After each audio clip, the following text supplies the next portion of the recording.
Welcome, today's story is full of drama. Like and subscribe to stay updated.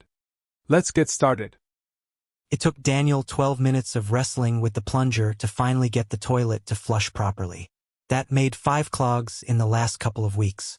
Stupid, stupid, stupid. He should have known better than to trust that home inspector, no matter how much Sophia joked about feeling like the old woman who lived in a shoe after Nathan was born. Plunging a toilet didn't exactly build impressive muscles, but it gave Daniel time to think about work. Normally, Head escaped the office on Tuesday and let whatever fires were burning smolder over the weekend. Thursdays were for playing catch-up, and by midweek, the stress would build until he found himself sneaking down to the sub-basement to play cards with the janitorial staff. But this past week, it had been a 6-day headache of managing office drama. The worst of it was the latest he said she said mess, which had spiraled into a full-blown network of office tension. Daniel and his coworker Greg would map out the departments like battle zones, patchworks of clashing factions. The argument itself had been trivial, but Daniel knew how fast people could dig in over the smallest things. This time, they'd even locked down the staplers and highlighters, but that hadn't stopped incidents from popping up. And that mess? It was just the warm-up. Summer vacation season was on the horizon, and Daniel could already feel the stress building. Soon, his hallway would be packed with employees trying to snag the same 3 weeks off in August. Timeshare warriors and wedding planners alike. Greg even kept a can of pepper spray in his desk, half joking that it was for the summer crazies. But Daniel wasn't worried. No matter how intense people got, he always pictured them as small, furry, ineffectual creatures. On those days, being a human resources associate felt more like being a lemming wrangler. Daniel had a bright idea, though. He wanted corporate to buy vacation properties and manage them internally to reduce timeshare conflicts. It was simple, but his twist was to have HR handle all vacation scheduling, locking employees into the same plan year after year to avoid the annual scramble. The idea felt solid, but he needed to get it on paper before it slipped from his mind. As he reached the stairs, he paused. Sophia's storytelling voice floated down from upstairs, clear and deliberate. If he went to his office now, he'd get roped into a please dear or please daddy chore. He loved his family, but they were a vortex of time-sucking distractions. Focus, Daniel. Stay on the plan. Timeshares and vacation homes, memos and corporate policies, databases and scheduling. He pictured the employees, his lemmings, skiing down black diamond trails in Lake Tahoe, neatly managed and conflict-free. Searching the kitchen, he turned up a box of crayons and 3 dried-up markers. In passing, he stuck a pair of black bananas in the freezer and smashed a fruit fly. His every thought turned to lemmings. Lemmings waddle dancing at weddings. Lemmings sitting in lawn chairs, drinking warm beer, OING at amusement park fireworks. Lemmings vomiting in pay toilets. Lemmings waiting in 3-hour lines for the roller coaster. And lemmings, piling endlessly down slides at water parks. The longer the search went on, the more he panicked. He flashed back to Thursday, when an Italian suit told him that he and his lemming wife needed a vacation on August 5th. Daniel could picture it already. A pot-bellied lemming stuffed into a skimpy red racing swimsuit, rubbing SPF 100 sunblock over his pale, hairy belly. His lemming wife snoozed in her recliner while Potbelly goggled at 2 gorgeous 20-somethings on the other side of the pool. Under the couch cushions, the search looked to be a loss. Chip crumbs, a blue sippy cup lid, and shoved in the right corner. Aha! Pins. Sucked up next to them was a silver triangle of metallic wrapping that looked like the stuff they wrapped energy bars in. Along the edge, he could see the letters tiara, bisecting an O, and then an elevated letter that must have been topping off an I. The image of an endless line of lemmings cramming themselves into a cable car hit him. The line stretched to the horizon, and already, lemming faces were smushed flat against the glass. The frame billowed out, the glass swelling like a balloon. Lemming faces compressed inside so tightly that the glass was a black and white polka dot pattern of panicky lemming eyes. Still, the lemmings streamed in, and the heavy-muscled conductor became a compactor, jamming one more in again and again. God, why did he think of things like that? He chose a black pen that miraculously had the cap on and pushed the rest of the pins back behind the cushion. The wrapper clung to his hand. Troy something. It struck him as familiar, but he pushed the thought aside and stuck the bit of trash in his wallet. He had to get his idea down before it drifted away. It took 20 minutes and 32 pink post-its to flesh out the idea, but by the end, he was satisfied that he'd gotten the essentials. Afterward, he whipped dinner together. Upstairs, he peeked into the master bedroom and saw his kids huddled beside Sophia on the bed. His daughter shushed him by putting a finger to her lips while Nathan stared at the ceiling, dreamy and unfocused.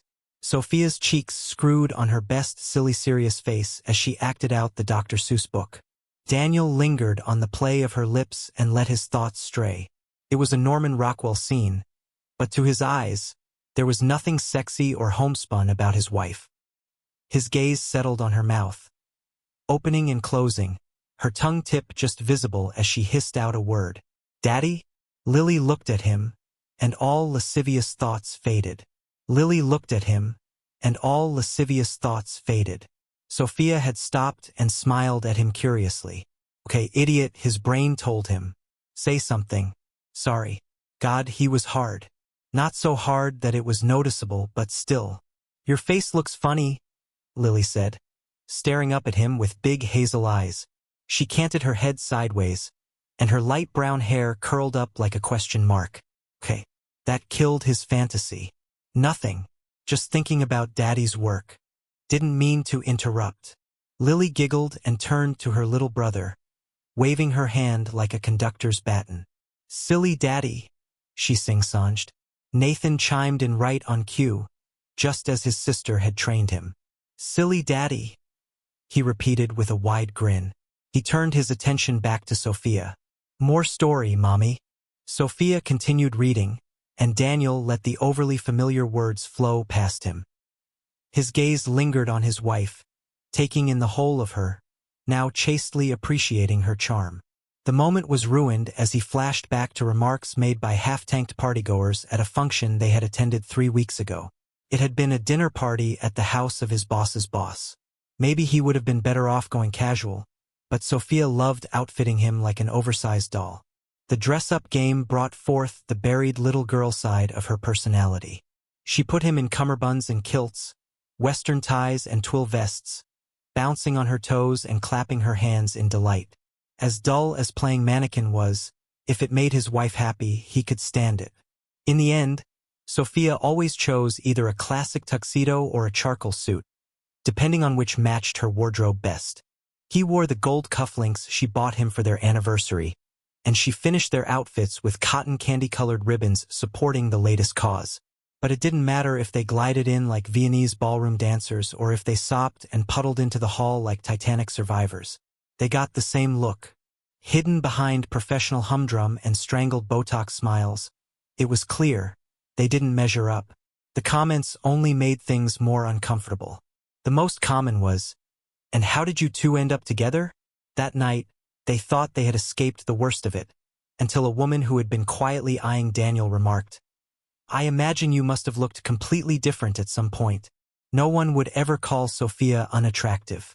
Daniel admired everything about her, from her graceful figure to her delicate features.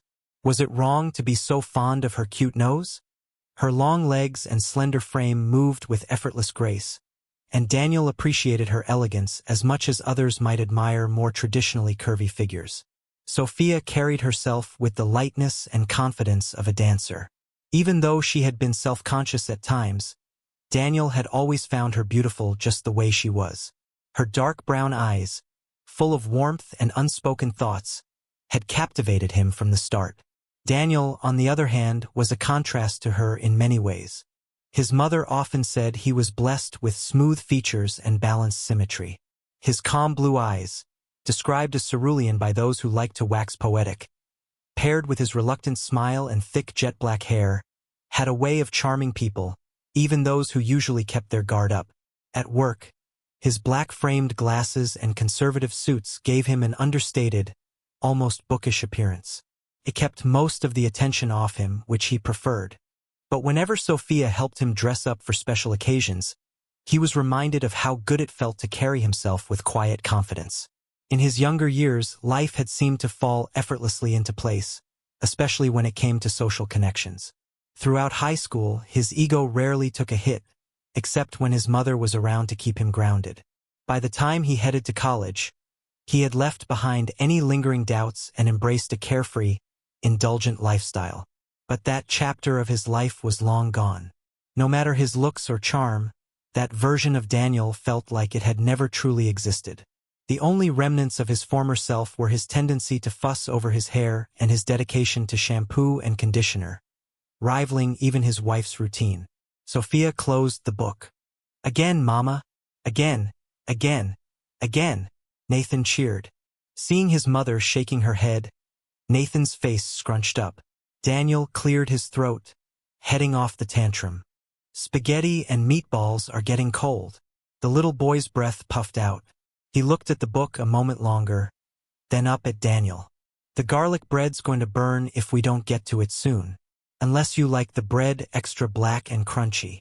Nathan jumped to his feet, looking ready to run off before Daniel caught his eye. He nodded in the direction of the bathroom.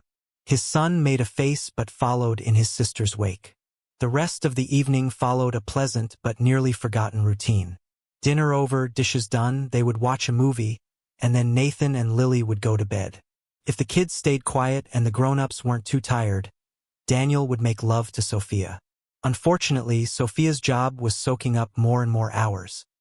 He usually left her working in the living room during the week, often finding her snoring on the couch with the laptop beneath her head in the morning.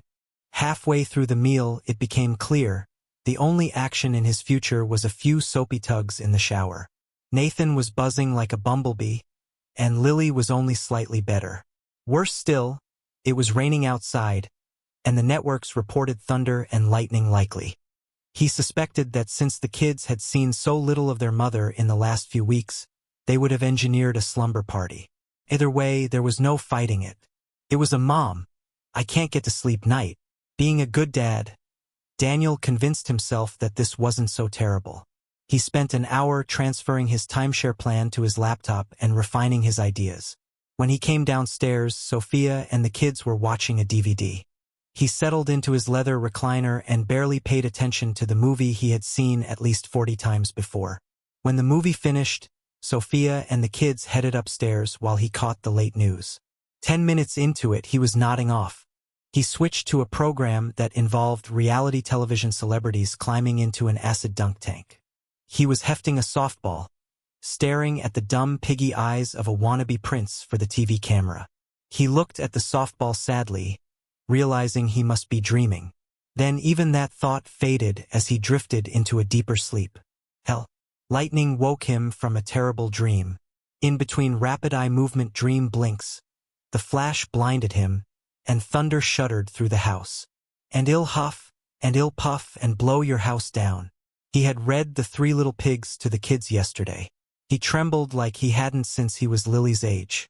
As he blinked away the flash blindness, he expected a monstrous wolf to be baring its fangs at the window. Lightning streaked in the distance. "Okay, calm down. Just calm down for a second." His heart thumped in his chest, but slowly, he relaxed his grip on the recliner. Lightning sparked farther away. Out the window, all he saw were shadowy tree branches swaying in the rain. Even as his heartbeat slowed, his body felt stretched tight. His hands curled into fists, and with it, he felt a shadow of anger. He was angry about something in his dream, but the more he focused on the anger, the faster the feeling fled. Him just being silly. On the television, Rod Serling seemed to be doing the Jerry Springer thought moment on an old black-and-white episode of The Twilight Zone. The only thing he remembered was a wooden ship moving slowly, creating a ripple in clear, amazingly blue water. Was he really that upset about this stupid vacation and timeshare business? It was just a dream, and a vague one at that.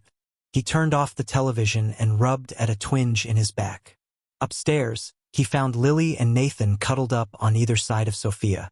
He delicately moved Nathan's legs toward his mother to clear enough space to lie down. On the drive home from work Tuesday, a thought was gnawing at the back of his brain. It bothered him. Call him a simpleton, but he didn't like to do deep thinking unless he had to. Bars seemed to be full of deep thinkers at happy hour. Little Daniel was lonely. Hell, In the last couple of months, he and Sophia had been so busy that little Daniel hadn't gotten much more than a few friendly pats. It was a wonder he wasn't waking up with sticky sheets. Of course, Sophia's job took up most of her free sex hours, but there was no fighting that. No, the main reason for little Daniel's loneliness boiled down to Nathan and Lily. They had been so caught up in being perfect parents that sex got pushed to the bottom of the to-do pile. The solution was ridiculously simple. Well, not simple, but between grandparents and sitters and friends with small kids, it could be worked out. Was that what the dream had been about? He remembered the lightning startling him awake. It wasn't just one ship. It had been a fleet of old wooden boats. And he'd been angry. That mad, crazy kind of angry that had happened to his uncle. And that had always terrified him. The worst he'd ever done was get into a couple of screaming matches with his dad and smash phones when he got mad. It didn't make sense. Was he angry at Sophia and the kids because he wasn't getting enough sex? Daniel stopped for the interminable light on Brooklyn Avenue. It was sad. He'd already changed the way he typed at the keyboard to minimize the strain on his hands. For some reason, he used his right hand more while typing and really abused it, squeezing the stress ball at the end of the day. His good right hand wasn't in the mood. His left hand was the ugly, dateless sister who, despite all the enthusiasm in the world, didn't have the looks or skill to get him off. Maybe Sophia's mom could babysit the kids this weekend. Or they could barter with the parents of Lily's best friend. Then there would be sex. He felt himself getting excited, imagining the weekend as a sexual smorgasbord at which they would gorge. Oh, and there would be costumes. Catholic schoolgirl and cheerleader and sexy divorcee get-ups. Sophia would look amazing in the black corset and stockings he had given her on his birthday. The light turned green. While in his mind, Sophia moved toward him from across the room, rubbing her hand over the exclamation marks tinting the corset's top. He saw himself take his paperboy cap, praying that his voice wouldn't break again as he goggled at sexy Mrs. Pemberton. "Ma'am, have you considered getting the weekly subscription?" A car swerved around him and honked. His wife kneaded his shoulders. "Daniel, oh, something wrong." He looked into her eyes, shifting uncomfortably in his seat. "You're not stressed about work anymore, are you?" "Not about work," he replied, adjusting his position. "But don't let your actions send the wrong message if you're not ready to follow through. And considering, are you expecting something more?" Sophia knelt down to straighten the wrinkles in his shirt, smoothing her hands down his sides. "What are you doing?" He gently moved her hands away. She smiled and placed them back. "The kids are outside," he reminded her. "It's not that I'm not." He trailed off, feeling flustered. "The sooner we get this sorted, the sooner we're done," Sophia said, continuing to adjust his shirt. "What's got you all worked up?" he asked, realizing he was giving in. He held one of her hands but let the other continue fixing his shirt. "Have something against being happy?" "No," Sophia put her finger on his lips. "No, but just sit back and enjoy this." Daniel reached out and gave her a gentle kiss. "When was the last time I told you how wonderful you are?" "Monday, I think," she said. "Now hush. There's been too much talking and not enough relaxing." She gave him a playful kiss on the nose and gently pushed him back into the chair. "Good," he muttered as she adjusted his shirt, smoothing out the wrinkles. Her lips brushed against his neck. "You like me. You really like me," she giggled. "Wow, you must really like Sally Field." She laughed softly, referencing the old quote, her eyes twinkling with amusement. He stifled a chuckle. "How can you ask that when you're making me feel this way?" He chuckled. "How can you ask that when you're making me feel this way? I love this, but it isn't fair. I don't want it to be all one-sided." He started to sit up, but Sophia pressed her hand gently on his shoulder, halting him. "We don't have time for that." "Not even a little?" he teased, shifting slightly, though the comfort of the moment made it hard to resist staying put. "I'd have to freshen up, and Lily needs a ride to her swim class," she replied, nuzzling into his neck before moving up for a quick, affectionate kiss. Even as he felt more at ease, he noticed her other hand fiddling with the clasp on his watch. She pulled back from the kiss and smiled warmly. I'm lucky to have you, you know? Daniel sighed. I've got to do something special for you soon. Sophia stepped around the chair and perched herself on the armrest beside him.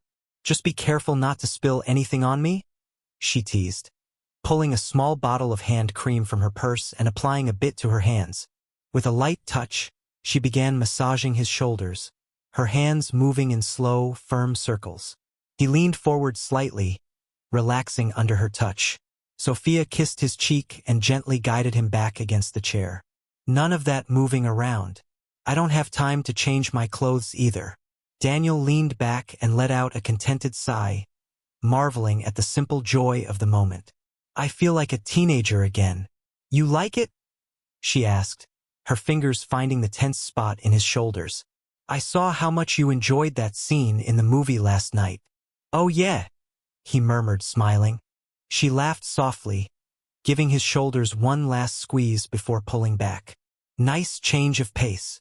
Yeah, he chuckled, glancing down at his slightly rumpled clothes. But a little messy. How about we relax in the bedroom later tonight, if we can manage it? Daniel kissed her lightly. You always were a good planner. It didn't make sense.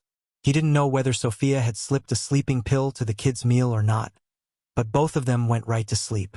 What followed was a night of enthusiastic, hushed sex. They took turns punishing each other. His body was satisfied to soreness, but his mind wouldn't turn off. Why wasn't he asleep? He did his best not to let work creep into his personal life. He might have been the zookeeper in charge of the lemming exhibit, but he had no desire to sneak one out in his briefcase. Sophia mumbled in her sleep, something about closing the window, and rolled onto her back. He envied Sophia, but he had no interest in high finance or the hours that she worked. He had drifted into personnel management, but he liked his job. When they were living in Boston, HR wasn't so much like crisis management back then. It was too early for a midlife crisis, unless all these images of lemmings in his head were trying to tell him something. But there was this feeling he couldn't explain and couldn't get rid of, no matter how much he dismissed it. He loved his wife, and like most people, he wasn't crazy about his job.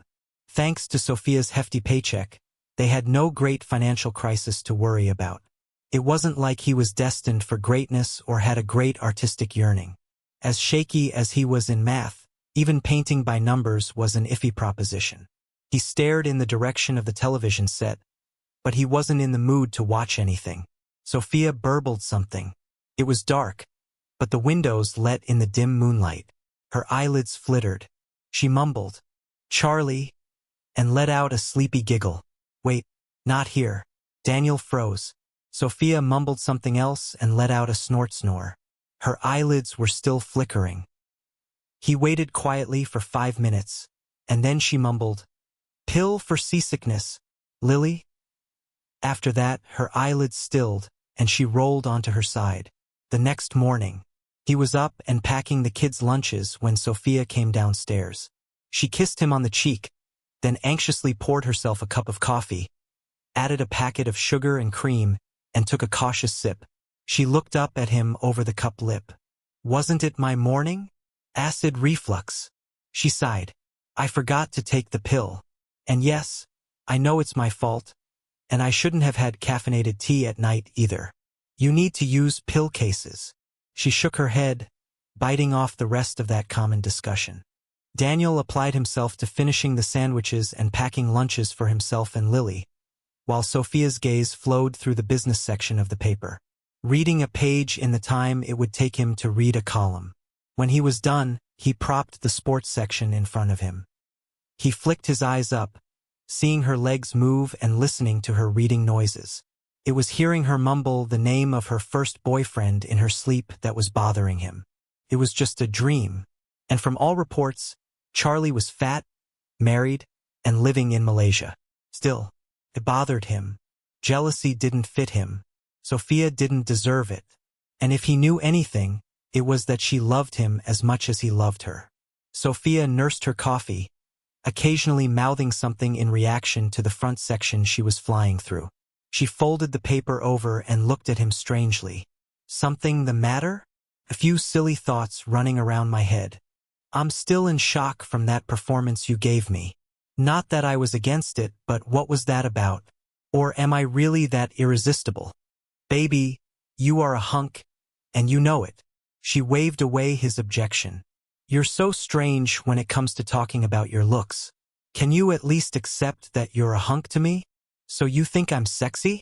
And you've been holding back until finally, yesterday, you couldn't take it anymore. Can I get excited too? Sophia blushed slightly, raising her eyes at him. Don't give me that look. She pinked up even more. Sophia pinked up even more, and it only got worse when she raised her eyes at Daniel. Don't give me that look. I need it too. And lately, we haven't been taking enough time for us. Have you realized how long it had been since we did anything naughty? Painfully aware. How could he say he enjoyed it and was disturbed by it at the same time? Well, not pain exactly. But what I was talking about was he gestured up and down with his fist. It was that movie a couple nights ago. But more than that. She paused and checked the hallway to make sure that little ears weren't listening. There were a couple of teenagers on the ride home yesterday. I was stopped at a light and the guy was driving. She had this playful smile, and he had that tense, focused look like he was trying hard to keep it together. I think she was just teasing him, or maybe reaching into his pockets, but it reminded me of how things were during our early dates. It wouldn't leave my mind all day, and by the time you got home, I couldn't stop myself. She leaned over and kissed his cheek. You didn't mind, did you, honey? When did you turn into a sex bot? Her look turned falsely insulted. He held up a hand to stop her. Hold that thought. I need to get the kids moving. As he went upstairs, he couldn't understand why he had cut the conversation short. Lily and Nathan had 15 minutes before the parental bullying kicked in. Of course, they didn't want to get up, but after knocking on each door for 20 seconds, they started moving. He watched them to make sure they didn't head back to bed before heading downstairs. He wasn't in the mood for the conversation Sophia was trying to start, but he went back downstairs anyway. They're awake then? She asked. When he nodded, her face shifted into that familiar, exaggerated seriousness. I believe before you left, you made the baseless but inspiring accusation that I'd suddenly turned into a flirt. Isn't it a little early for this kind of talk? He replied. I just wanted to finish the conversation. We've got a couple minutes before the kids come down. His coffee buzz had left, and groggy and cranky were kicking in. It was an unwritten job requirement that HR employees be upbeat, and he didn't feel like starting in with the fake smiles until he had to. Daniel, how much sleep did you get last night? Some. God, he did not want to get some helpful advice about that. She smirked. I'll take that question for $1,200, Alex. Daniel ignored her. It's not that you've changed. It's when you changed that's got me curious. She smiled. I don't know. Well, She glanced down at the floor. Promise you won't think it's strange if I tell you? He didn't want to talk at all. This was breakfast, and the only thing he wanted to listen to was the sound of bacon strips sizzling. Realizing Sophia required a response, he nodded. Okay, but don't say you weren't warned. She smirked. I was talking to your mother. Oh, don't be a baby. Your mother was telling me she wouldn't mind spending more time with her grandchildren. Then I remembered that my mom said the same thing. Although, in her case, my dad was rolling his eyes. Daniel looked toward the hallway, hoping the kids would come down soon. That won't stop your mom. I know. Well, when my mom offered, it seemed like, if I asked her to take the kids. She bit off the rest of the sentence and frowned. Was it really her mumbling Charlie's name that got him upset? Or was it that dream? He couldn't remember. If I asked her to take care of the kids, I wouldn't be Supermom anymore. Sophia stopped, her lips pinched inward. But when your mom offered to take the kids, it was different. Your folks are wonderful grandparents. But when they were raising you and your brothers, it was just luck that nothing terrible happened to you. Daniel's expression curdled. What happened to Tom's toe was an accident. Sophia held out her hand as she saw her husband's face darken. Shouldn't have bothered him, but it did. Somehow, when his family talked about the craziness going on when they were growing up, it never made him feel bad. That didn't mean that Tom or Daniel would treat their kids the same. Every family had its share of drunken binge episodes. Funny stories were just survivable tragedies. With your mother, I don't feel that I have to be perfect. It was a bolt of inspiration, and with it, I didn't feel so guilty. Being supermom isn't possible. Daniel stared through Sophia as she kept talking. When she said both, he flashed back to that interrupted dream, and the anger was back. It wasn't formally anger anymore.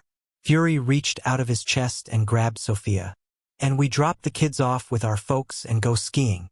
She grinned with what he thought of as her bunny face. Ski all day and cuddle up in front of a big fire at night, drinking hot buttered rum. He had a flash of wooden ships with oars and square sails that looked like sackcloth. They had landed on a shore, and the sailors stared up at a city, gleaming from the sun reflecting off a forest of metal-tipped spears and helmets. He was furious at the sight. If you don't want to go skiing, it's all right with me. But I don't understand why you're getting upset. This is supposed to be fun. He saw the scene clear and moved forward.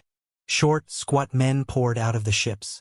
They were yelling what sounded like Greek, and the men on the city's walls, short, squat men with glinting helmets and wooden shields, rushed from the city. Except now their spears were gone, and instead they held handfuls of silvery plastic. Daniel pulled his wallet out. The silvery metallic wrapping that he had forgotten about was still there. Tarot that had been cut off. And the dot of an eye. Except that it wasn't an eye. It was a J Trojan. The silvery wrapping was the ripped top of a condom packet. Daniel stared at the silvery wrapping in his hand. Sophia stared at it too. Guilt written all over her face. God, didn't Sophia even have enough decency to deny it? Or at least offer some weak excuse, pretending it wasn't what it clearly looked like. He had expected to uncover the truth gradually, like piecing together a puzzle, suspicion leading to small clues until the full picture finally came into focus, and he knew exactly what he needed to do. But this? He shoved the scrap of wrapping into his pocket. You were never going to tell me, were you? Sophia shook her head. Because it would hurt me? Or because you didn't want to ruin things for you and him? He paused, his voice thick with frustration. Is that why things have been so distant between us? You believe in being loyal to just one person at a time. Her face remained unreadable. He felt his eyes sting with tears, but he couldn't hold them back. Nothing, Sophia?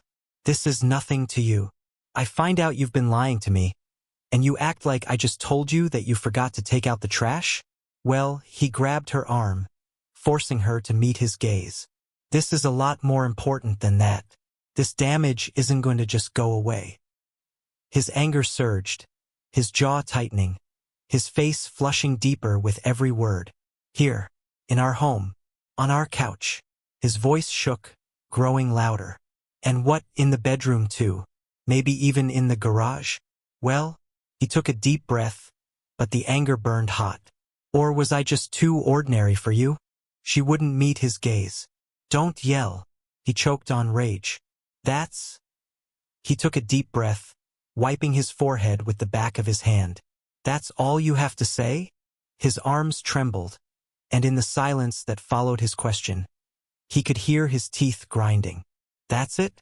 After everything? All you can say is don't yell?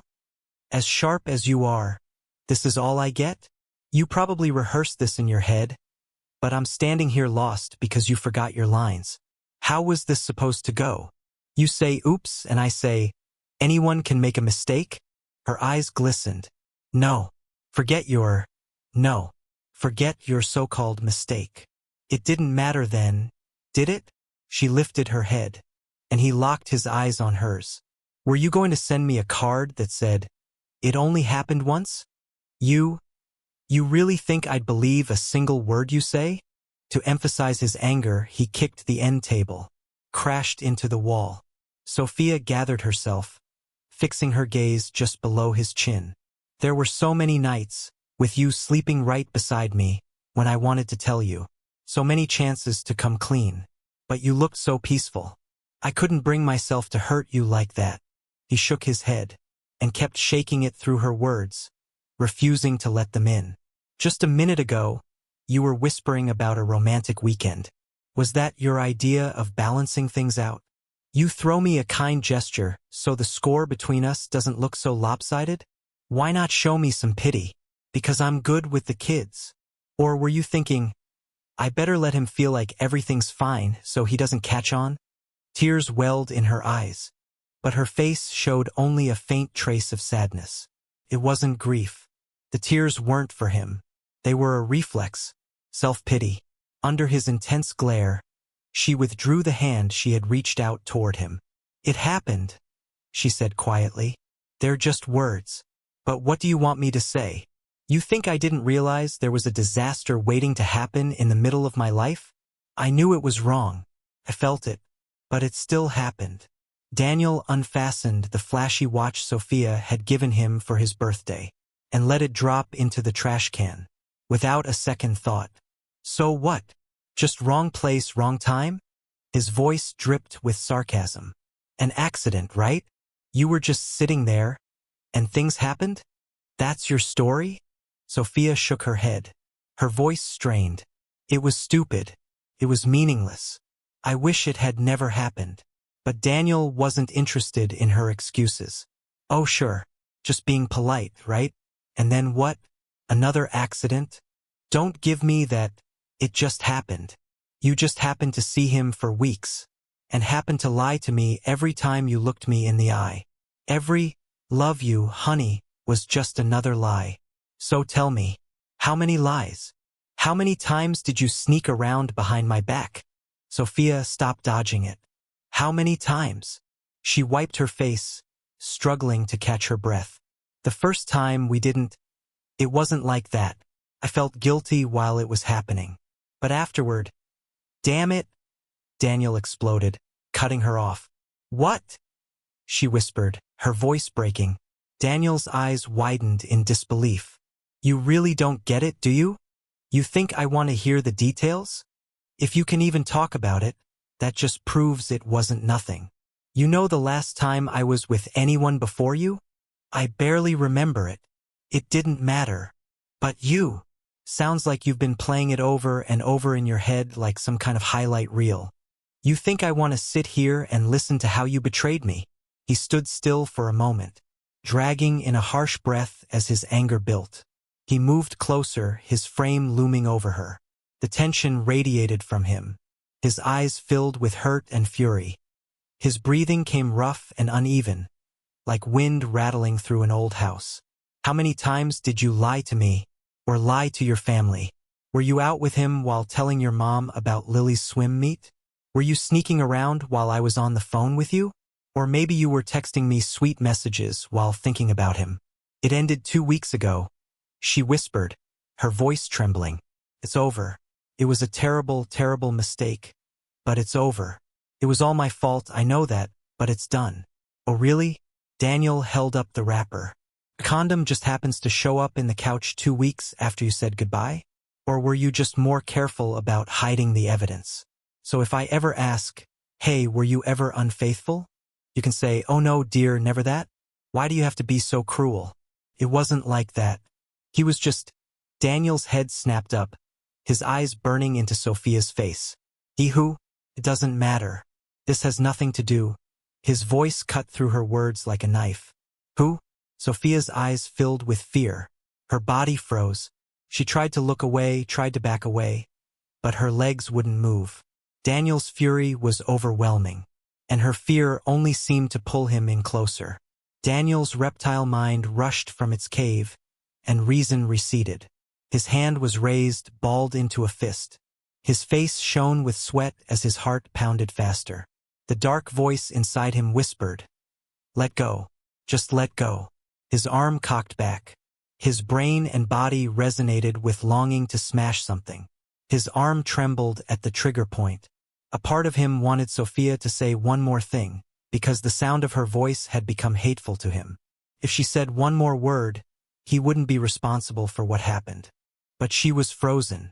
Then, she blinked, and the terrible connection of his rage and her fear was broken. His fist trembled. His shoulders twitched. He stared at his hand, like it was an artifact. Slowly, he unclenched his fingers and pushed his hand to his side. Looking up, Sophia's eyes touched on his. Then she looked to the floor. He stared at his hand, like he would a bloody cleaver. Then, guilt ballooned up as he turned his gaze away from Sophia, and saw that Lily was frozen in the hallway, watching, big-eyed. Nathan cowered behind her. His family stood on tiptoe, their eyes following his slightest move, like a mouse would a cobra. Daniel closed his eyes. It didn't matter.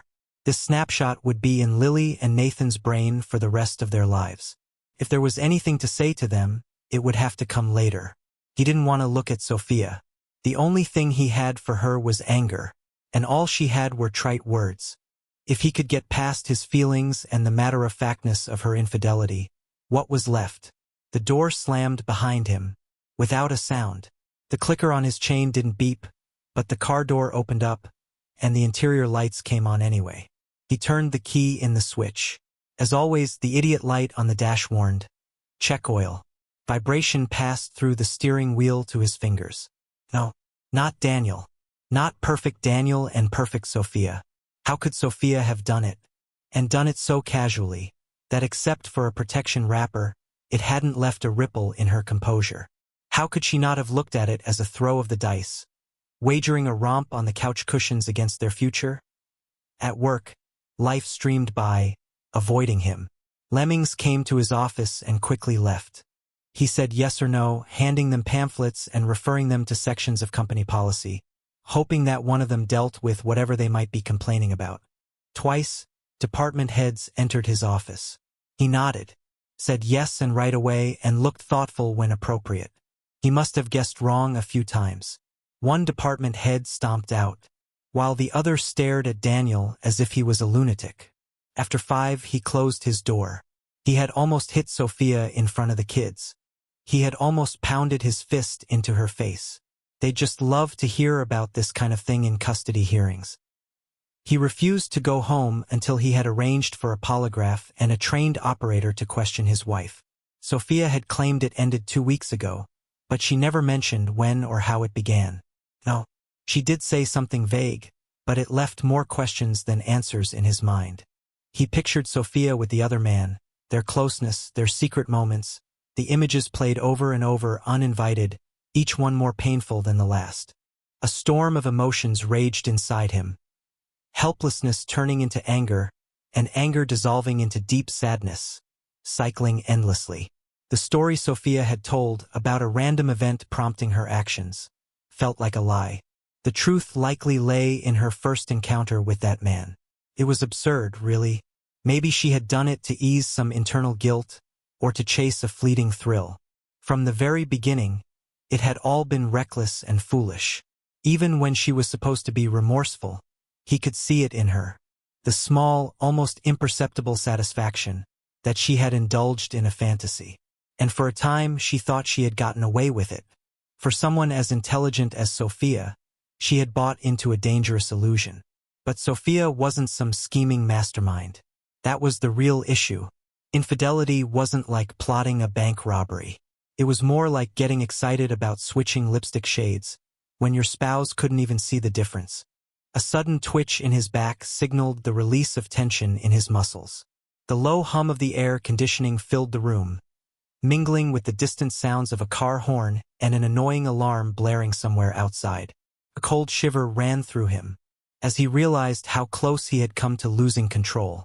He had nearly lashed out at Sophia, the woman he still cared for, despite everything. And if he had been that close with her, what might he have done to the other man? Daniel looked down at his hands, still strong and calloused from weekend carpentry, even though he spent most of his time at a desk. Just 9 hours earlier, those same hands might have done something he'd regret forever.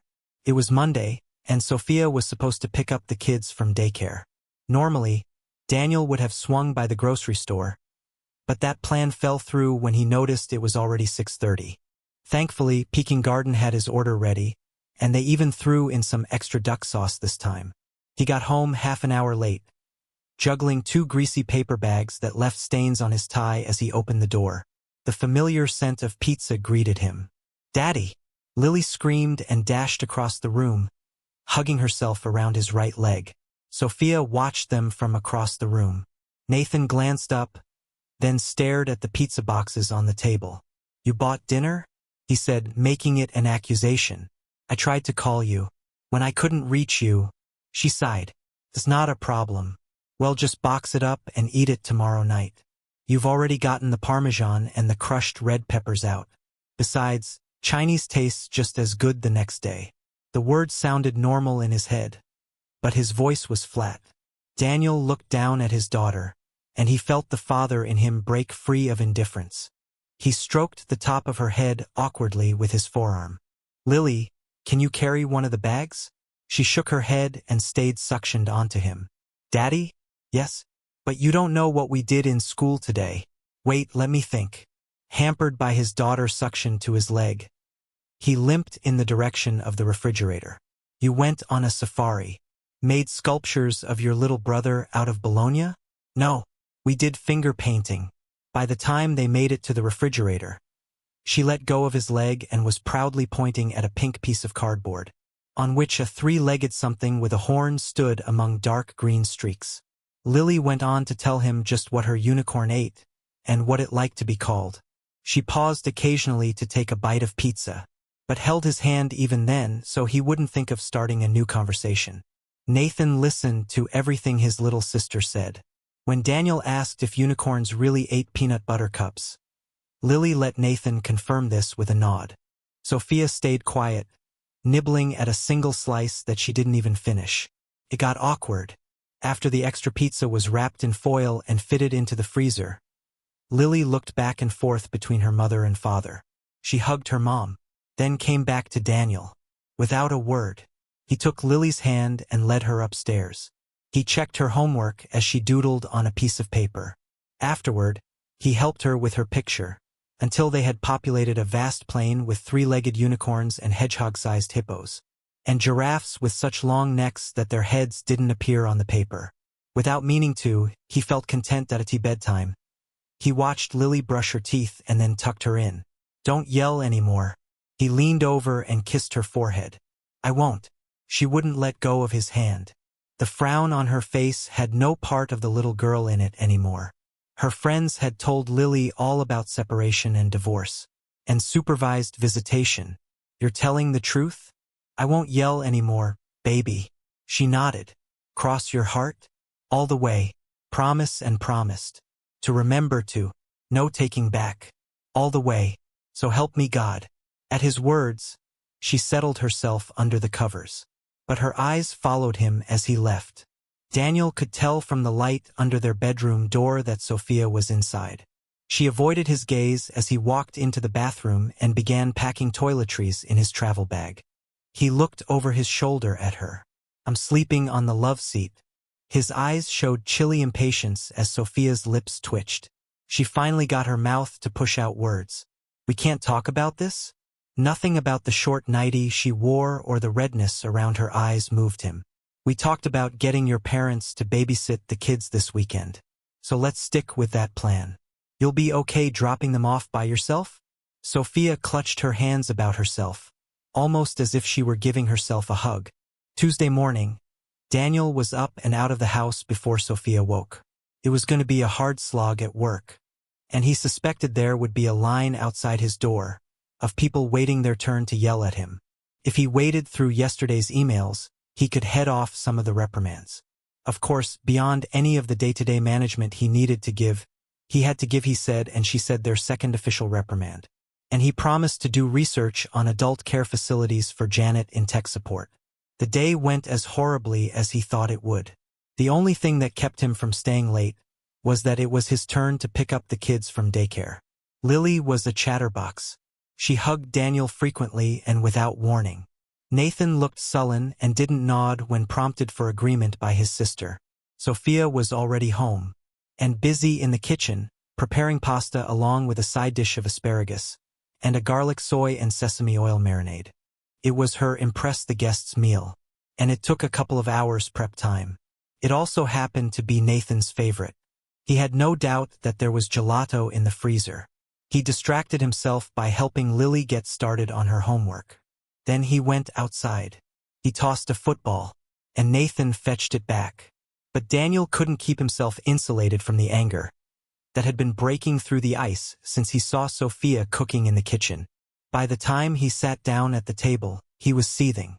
Sophia moved around the table, setting bowls in front of them as a first course. And this departure from the Make Hubby Happy menu distracted him. In the bowl was a blackened tuna Caesar salad. So good that Nathan gave up his no unbattered fish stance and ate it. Daniel could manage only 3 bites before putting his fork down. The pasta and asparagus were more delicious than usual. Daniel had missed breakfast while lunch had been a diet soda and an 85-cent bag of oversalted pretzels. Despite this, he ate the meal with a regular gnashing of teeth, imagining he was chewing sand. After tucking Lily in, he passed by the master bedroom and heard Sophia crying through the closed door. Wednesday went along to the new quiet routine at work.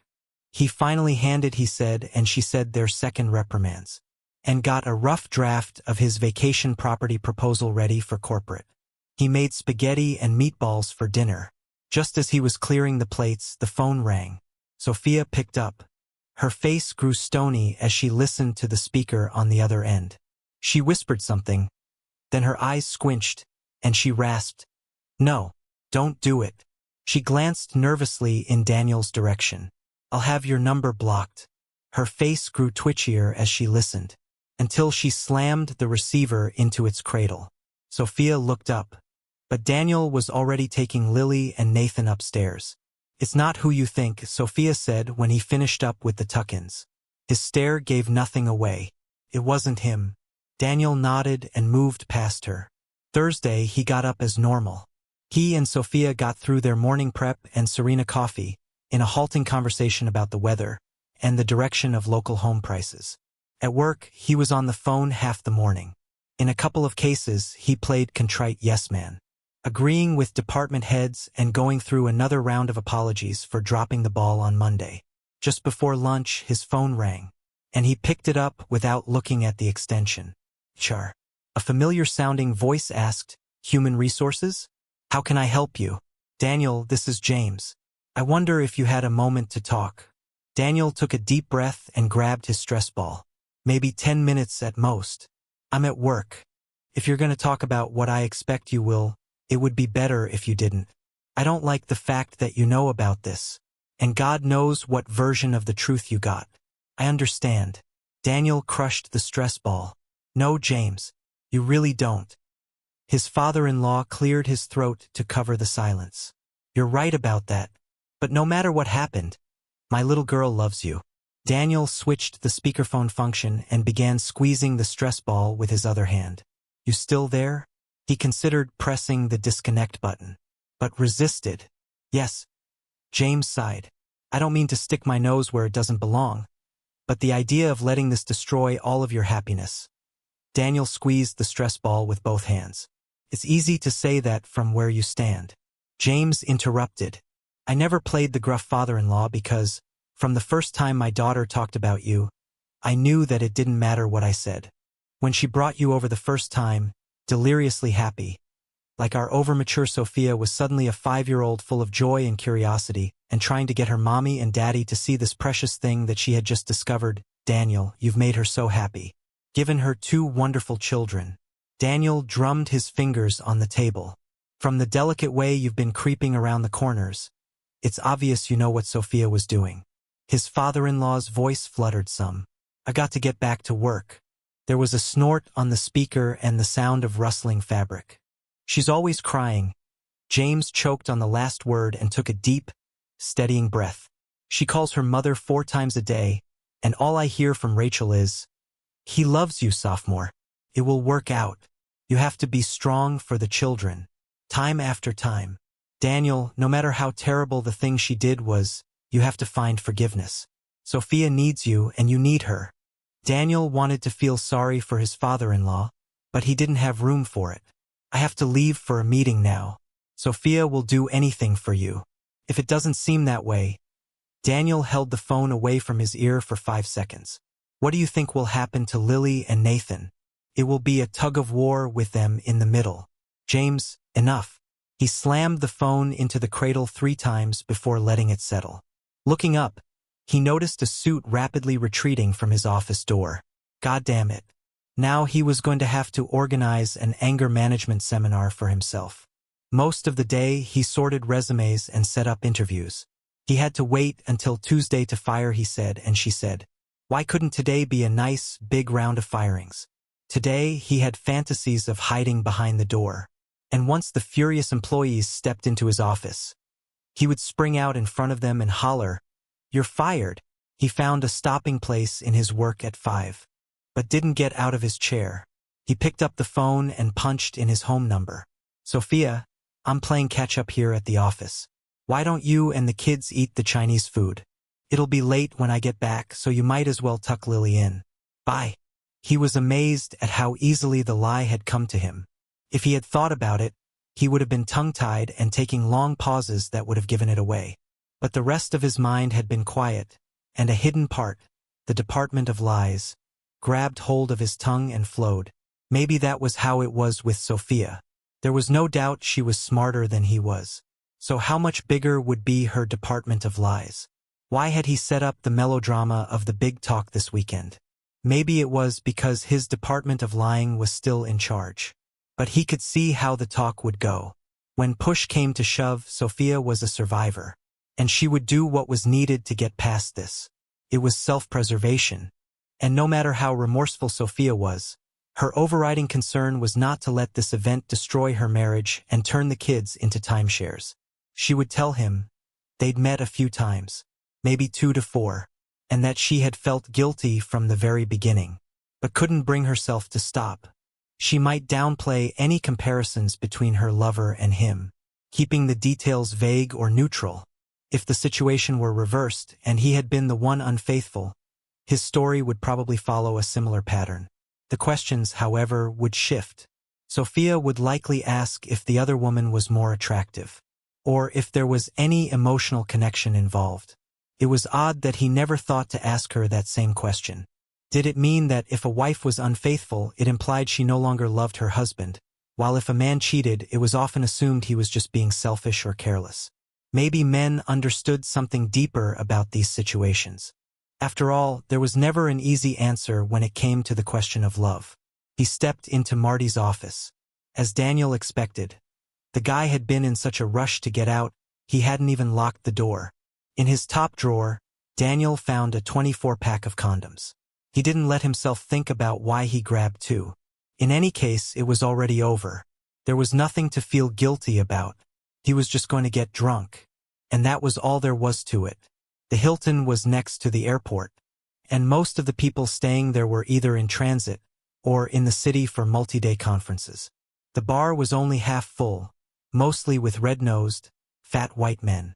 There were 2 thin, big men sharing a table in the corner. But based on their dynamic, it didn't look like they were fishing in the same waters as Daniel. 10 or 15 women were in the bar, most herded together. One woman was flirting and soaking up free drinks from a trio of admirers. But the aura of the bar was bored and sexual desperation. There were 3 mid-30s, attractive brunettes across the way from him. He glanced at them out of the corner of his eye occasionally. One looked in his direction, but they were looky-loo cattle buyers just checking over the stock. Several times they waved away drinks that were offered. They nodded polite no thank yous in the direction of the wannabe breeding stock.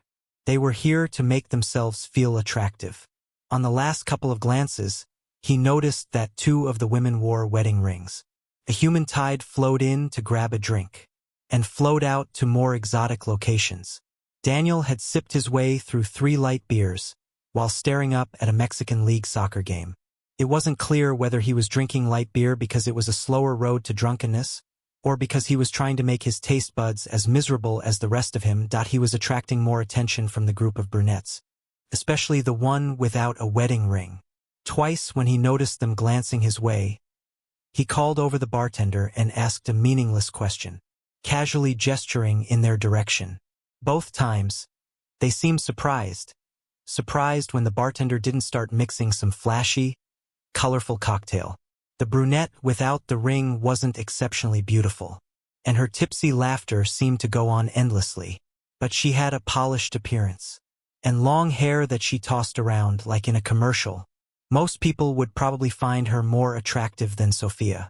Her outfit didn't hurt either, with bare shoulders and the occasional glimpse of a bright green bra peeking through. Daniel ordered a scotch and knocked it back. The part of his mind responsible for denial was working overtime, while the rest kept circling the same exhausting thoughts. Despite all the teasing going on, he hadn't moved from his seat, except for bathroom breaks. It was all harmless.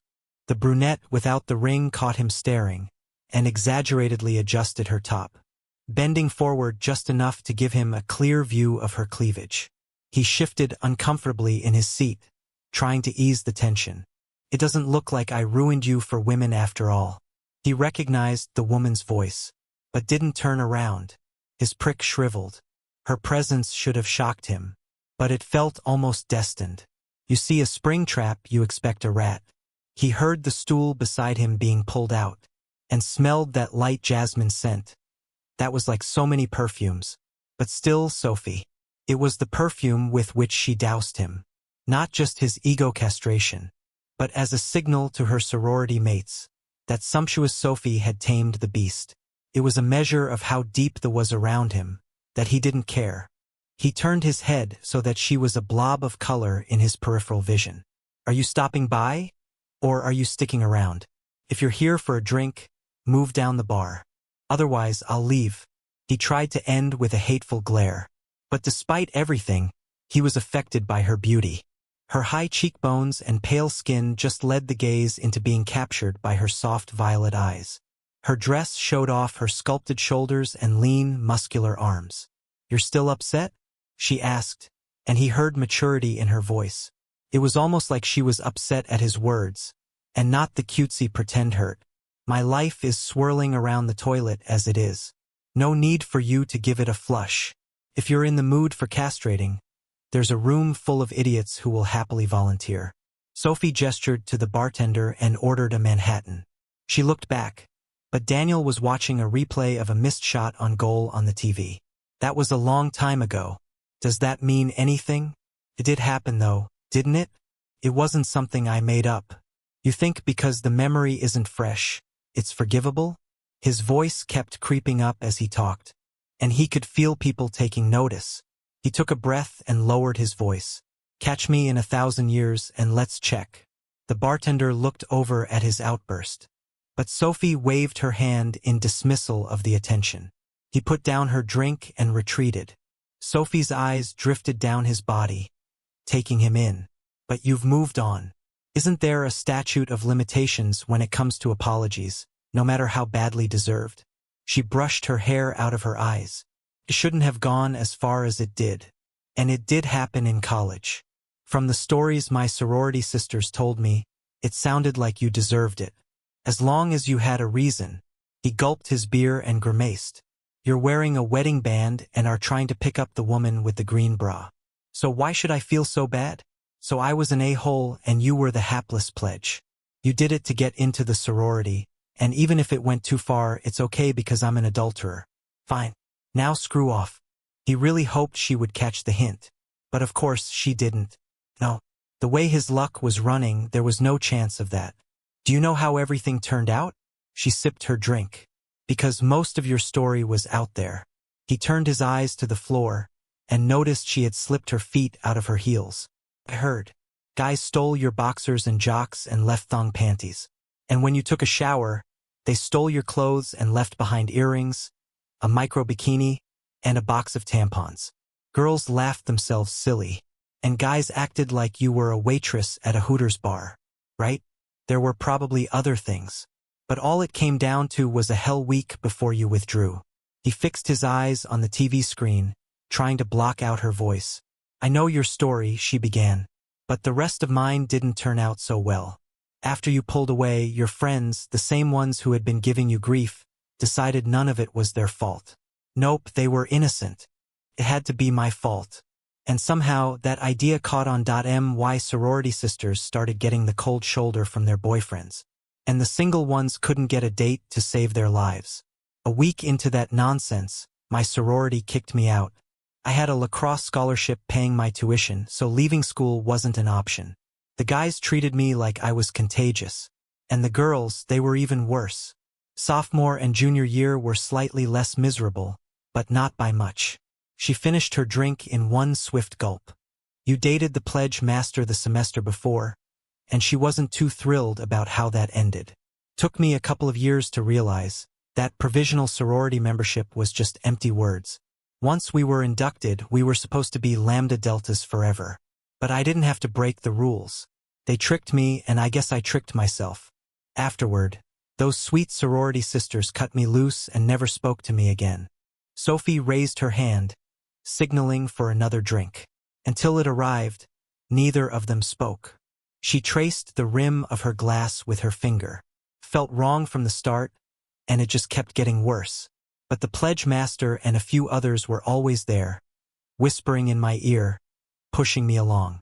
I was so drunk that night, it just felt like some stupid party thing, like stealing a jersey or pulling a prank.